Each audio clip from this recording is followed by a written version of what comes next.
ओम श्री गणेशाय नमः। दोस्तों, आप सभी को पापमोचनी एकादशी की ढेर सारी शुभकामनाएं।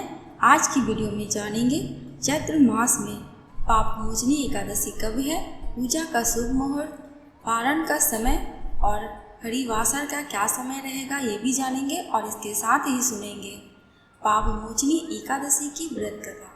पंचांग के अनुसार हर महीने की शुक्ल पक्ष और कृष्ण पक्ष की एकादशी पर भगवान विष्णु के निमित्त व्रत किया जाता है। इस प्रकार साल में 24 एकादशी पड़ती है। इन 24 एकादशी में से पापमोचनी एकादशी विशेष महत्व रखती है, क्योंकि हिंदू शास्त्रों में माना गया है कि पापमोचनी एकादशी का व्रत करने से साधक के सभी पाप नष्ट हो जाते हैं। पापमोचनी एकादशी तिथि वैदिक पंचांग के अनुसार इस साल चैत्र माह के कृष्ण पक्ष की एकादशी तिथि 4 अप्रैल को शाम 4:15 पर प्रारंभ हो रही है। साथ ही इसका समापन अगले दिन 5 अप्रैल को दोपहर 1:29 पर हो रहा है।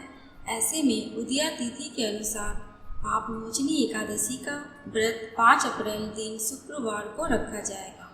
पापमोचनी एकादशी पारण का समय पंचांग के अनुसार 6 अप्रैल दिन शनिवार को सुबह 6:05 से लेकर सुबह 8:37 तक है।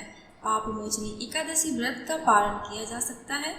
इस दिन स्नादि के बाद विष्णु जी की पूजा करें, दान पुण्य के कार्य करें, फिर पारण करें। पापमोचनी एकादशी पूजा विधि। चैत्र मास के कृष्ण पक्ष एकादशी के दिन सुबह जल्दी उठकर स्नान के बाद पीले वस्त्र धारण करके व्रत का संकल्प ले। घर के मंदिर में पूजा करने से पहले वेदी बनाकर 7 अनाज उड़द, मूंग, गेहूं, चना, जौ, चावल और बाजरा आदि रखें। वेदी के ऊपर कलश की स्थापना करें और उसमें आम या अशोक के 5 पत्ते लगाएं। अब भगवान श्री विष्णु की मूर्ति या तस्वीर स्थापित करें और पीले फूल, ऋतु फल और तुलसी दल समर्पित करें। फिर धूप दीप से विष्णु जी की आरती उतारें। शाम के समय भगवान विष्णु की आरती उतारने के बाद फलाहार ग्रहण करें। इस दिन रात्रि शयन ना करें, बल्कि भजन कीर्तन करते हुए जागरण करें। द्वादशी तिथि पर पारण से पहले ब्राह्मण तथा असहाय को भोजन कराएं तथा दान दक्षिणा दें। तत्पश्चात स्वयं पारण करें। अब श्रवण करेंगे पापमोचनी एकादशी व्रत कथा। पौराणिक कथा के अनुसार एक बार राजा माधांता ने लोमस ऋषि से एक प्रश्न किया कि गलती से हुए पापों से मुक्ति कैसे प्राप्त की जा सकती है। तो ऐसे में लोमस ऋषि ने पापमोचनी एकादशी व्रत के बारे में बताया। एक बार च्यवन ऋषि के पुत्र मेधावी वन में तपस्या कर रहे थे। तभी वहाँ से एक अप्सरा जा रही थी जिसका नाम मंजू घोषा था। उसकी नज़र मेधावी पर पड़ी और वह उसे देखकर मोहित हो गई।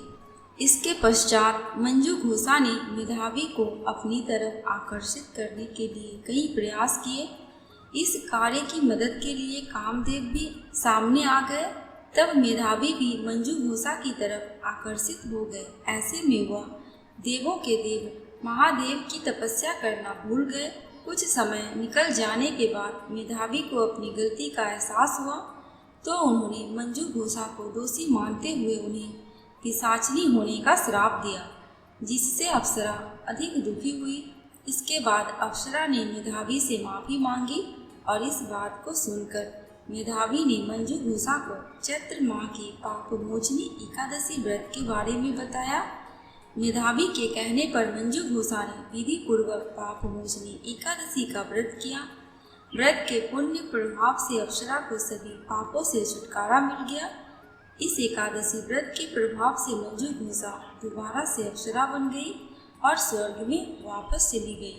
मंजू घोषा के बाद मेधावी ने भी पापमोचनी एकादशी का व्रत किया और अपने पापों को दूर कर दिया।